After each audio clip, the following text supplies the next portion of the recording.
Shalom, selamat pagi, dan salam sejahtera bagi kita semua.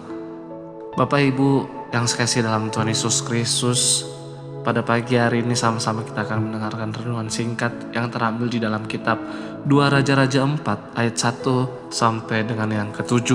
Saya akan bacakan bagi kita semua judul perikop yaitu minyak seorang janda. 2 Raja-Raja 4 ayat yang pertama demikian kebenaran firman Tuhan. Salah seorang dari istri-istri para nabi mengadukan halnya kepada Elisa sambil berseru, "Hambaku, suamiku sudah mati dan engkau ini tahu bahwa hambamu itu takut akan Tuhan. Tetapi sekarang penagih hutang sudah datang untuk mengambil kedua orang anakku menjadi budaknya." Jawab Elisa kepadanya, "Apakah yang dapat kuperbuat bagimu? Beritahukanlah kepadaku apa-apa yang kau punya di rumah." Berkatalah perempuan itu, "Hambamu ini tidak punya sesuatu apapun di rumah, kecuali sebuah buli-buli berisi minyak." Lalu berkatalah Elisa, "Pergilah, mintalah bejana-bejana dari luar daripada segala tetanggamu, bejana-bejana kosong tetapi jangan terlalu sedikit. Kemudian masuklah, tutuplah pintu sesudah engkau dan anak-anakmu masuk. Lalu tuangkanlah minyak itu ke dalam segala bejana, mana yang penuh angkatlah. Pergilah perempuan itu daripadanya, ditutupinya lah pintu sesudah ia dan anak-anaknya masuk, dan anak-anaknya mendekatkan bejana-bejana kepadanya, sedang ia terus menuang. Ketika bejana-bejana itu sudah penuh, berkatalah perempuan itu kepada anaknya, 'Dekatkanlah kepadaku sebuah bejana lagi.' Tetapi jawabnya kepada ibunya, 'Tidak ada lagi bejana.' Lalu berhentilah minyak itu mengalir. Kemudian pergilah perempuan itu memberitahukannya kepada abdi Allah, dan orang ini berkata, 'Pergilah, jualah minyak itu, bayarlah hutangmu, dan hiduplah dari lebihnya engkau serta anak-anakmu.'" Baik, puji nama Tuhan. Judul renungan pada pagi hari itu yaitu mujizat terjadi di segala keadaan. Saudara-saudara yang sekasih dalam Tuhan Yesus Kristus, perjalanan hidup manusia di dunia ini penuh dengan warna-warni. Segala sesuatu bisa berubah dengan drastis. Kadang berada di atas, tapi dengan secepat kilat bisa berada di bawah. Hari ini berlimpah harta, esok masuk penjara. Hari ini berada di puncak popularitas, esok dengan gampang dilupakan orang dan tidak dianggap lagi. Itulah sebabnya pengkhotbah berkata di dalam pengkhotbah 3 ayat 1, "Untuk segala sesuatu ada masanya, untuk apapun di bawah langit ada waktunya.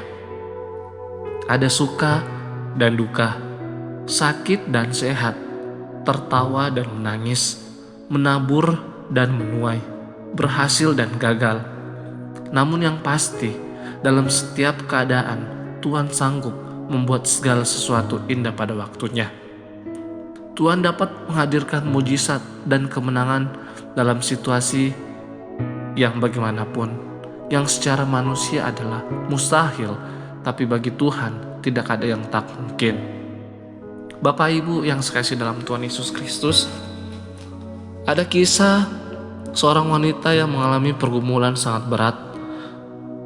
Bahagia dan canda tawa ia rajut bersama suami, serta begitu cepat berlalu.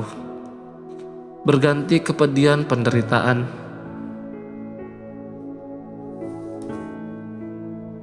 Suami mati dan meninggalkan banyak hutang. Dikatakan di dalam 2 Raja-Raja 4 ayat 1, "Penagih hutang sudah datang untuk mengambil kedua orang anakku menjadi budaknya." Bapak Ibu, kalau kita melihat, bahkan jika kita membaca di akhir kisah, janda ini mengalami terobosan dalam hidupnya. Mujizat dan pertolongan Tuhan yang ajaib dinyatakan. Apa rahasianya? Yang pertama ialah ia datang ke alamat yang tepat. Janda ini menyampaikan permasalahannya kepada Tuhan, dan pada akhirnya ia peroleh pertolongan. Bahkan Tuhan berkata di dalam Mazmur 50 ayat 15, "Berserulah kepadaku pada waktu kesesakan, aku akan meluputkan engkau dan engkau akan memuliakan aku."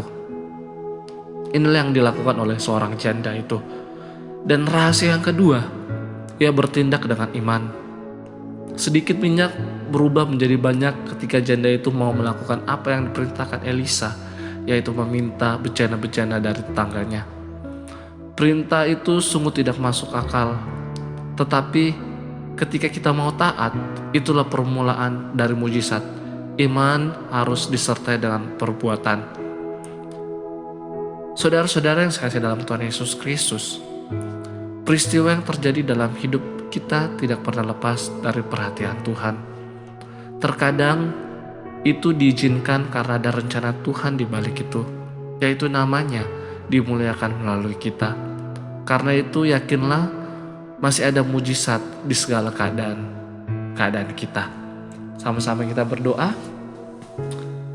Terima kasih untuk segala kebaikan-Mu yang terus nyata dalam kehidupan kami Tuhan. Terima kasih untuk penyertaan-Mu. Terima kasih untuk mujizat-mujizat-Mu. Terima kasih buat pertolongan-Mu yang tak pernah terlambat datang dalam kehidupan kami Tuhan. Kami mengucap syukur untuk segala kebaikan-Mu Bapa.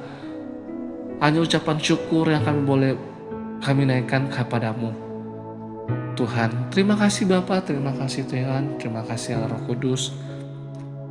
Kami sudah mendengarkan renungan singkat-Mu pada pagi hari ini Bapa, dan biarlah renungan singkat-Mu menjadi rema dalam kehidupan kami Bapa, dan kami akan siap melakukan perkara-perkara yang besar yang Kau percayakan dalam kehidupan kami. Terpujilah bagi nama-Mu Bapa, dan kami akhiri renungan singkat pada pagi hari ini penuh ucapan syukur hanya di dalam nama Tuhan Yesus Kristus. Haleluya, puji Tuhan.